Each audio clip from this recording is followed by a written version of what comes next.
How to lose weight fast. So what I'm about to say is only applicable for a short amount of time, because if you take this advice and run with it long term, it is not going to be sustainable, and I can promise you that you're going to feel like dog shit if you do this for long periods of time. So, number one, again, we're only going to do this for 2 to 4 weeks max. Please follow that advice. So you're going to create a larger deficit than normal. So firstly, I don't want you to take your calories from here to here, because again, that is not sustainable. You're going to run into problems straight away. Not enough energy to burn enough calories. Mood, performance, energy all goes down as soon as you start taking the calories down too low. Also, the body can't repair and it can't build more muscle tissue, so you're actually doing more harm than good.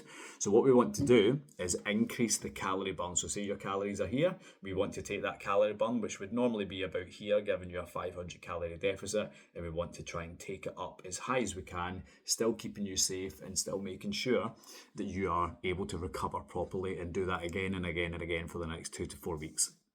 You can do a combination of the two of those methods, so you can burn more calories and you can also drop your calories a wee bit to make that gap even bigger. So it just depends. It's just, think of it like a sliding scale. So calorie burn and calories consumed, if you took them down a wee bit and up them a wee bit, that gives you a gap. If you up them a big bit and up them a teeny wee bit more, again, it just creates, all you're trying to do is create a gap, but what you're trying to avoid is creating a gap that is too big, and then that's when you suffer, and then that's when you don't recover as well. You will bulk out your meals with as much veg as you can get away with, because again, that's going to keep you fuller for longer. Also, you're going to try and bump the protein up as high as you can, because again, that is going to keep you fuller for longer. It's going to minimize or eliminate the want or the need for snacks in between, and it just means that you're getting the most out of your calories. So what you want to aim for is having a plate that normally would be that size in food. You're then going to aim to get that bigger and bigger and bigger for the same amount of calories, which again is achieved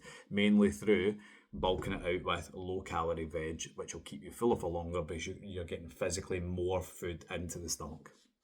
And choose exercise you're able to recover from. So at the end of the day, calorie burn is calorie burn. Now, I know that's not true, and that's a very, very highly debated topic, but at the end of the day, if you want to lose weight fast, then one, we do not want to sacrifice muscle at all.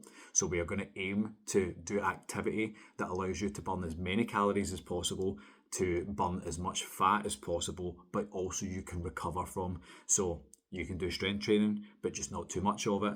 You can do weight, you can do cardio, but just not too much of it. You can do HIIT sessions, but again, just watch how you feel when you're doing them, because obviously you're going to be creating a bigger deficit through potentially lowering the calories.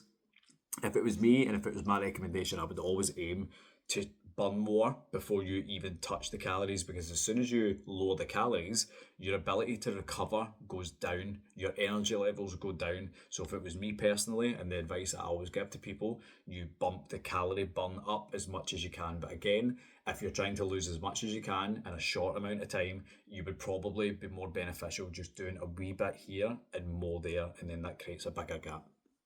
And when you're lowering the calories, you want to make sure that the protein remains as it was and stays high, and maybe even bump it up just a wee bit to make sure that we are keeping as much muscle mass as we can. Because what you don't want to do is, say you've been training for X amount of weeks or months and you built a good amount of muscle. What you don't want to do in the space of 4 weeks is potentially take away some of that muscle mass that you spent so long trying to build by lowering your calories, but then not keeping your protein where it was, allowing that to drop, which then means that your body's going to waste that extra muscle mass away.